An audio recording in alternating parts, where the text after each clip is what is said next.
and I am here to introduce the COP28 ministerial pairs. And so the real work begins. With the announcement of ministerial pairings, the negotiation here in Dubai enters the important stage. The ministers, each representing the Global North and the Global South, oversee discussions on hot topics of the conference. In the next few days, we do have the potential to deliver a paradigm shift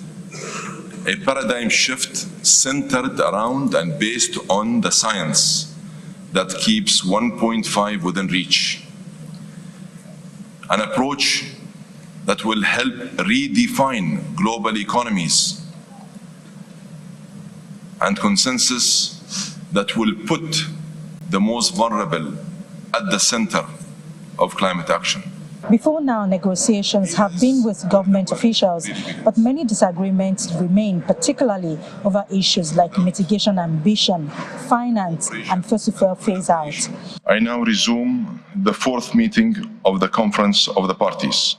So when the plenary started, the pleas of the delegates are as diverse as their economies.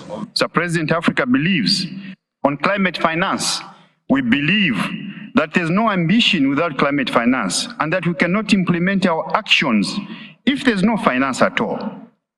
The Arab group stresses that mitigation of the socio-economic impacts of the response measure is one of the priorities of our group in order to guarantee growth and economic prosperity. For this COP, we need an outcome that includes the phasing out of fossil fuels in line with 1.5, the best available science, and the principles and provisions of the Paris Agreement. No new investments in fossil fuel production and distribution infrastructure, particularly from major emitters, as part of a just and fair, equitable transition. Setting global targets for tripling renewable energy capacity and doubling energy efficiency by 2030, as long as it is additional to a commitment to fossil fuel phase-out and does not replace those efforts. This year's Conference of the Parties started on a successful note, with the agreement on loss and damage done on the first day. Hearing no objections, it is so decided. But now comes the real test, the test on how to convince about 80 countries whose economies depend on fossil fuels to agree to its phase-out or phase-down. Should the 197 countries agree on this in Dubai, that will be a first time in almost 30 years that this logjam will be broken. Ayola Kasim, Channels Television News. Well, let's now get more from Ayola Kasim, who is live for us in Dubai after a long day of talks. Well, Ayola, what a marathon it's turning out to be. But tell us, where are we with the talks and particularly the prospect for an agreement, hopefully? Well, I hope we have an agreement because as of now, it's as if we are having a logjam.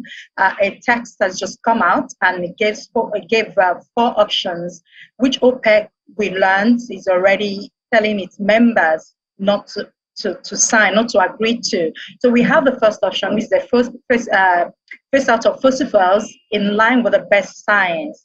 And then the second option is also that in line with the available science, according to the International Governmental Panel on Climate Change's 1.5 pathways and the principles and provisions of the Paris Agreement.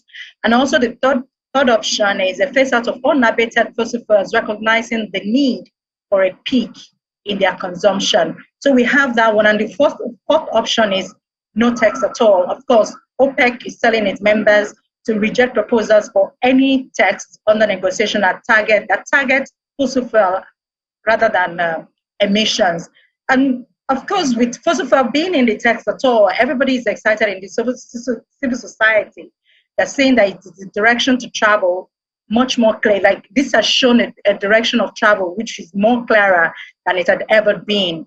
And of course, this affects Nigeria as well.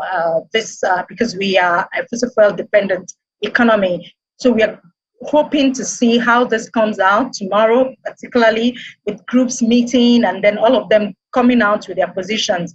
We are also hoping to speak with the African group of negotiators. In fact, they have actually said they will be speaking with the media tomorrow. So hopefully something positive, and then will come out of this, and then there won't be, and eventually the logjam will be broken, and some concrete will come out of this meeting.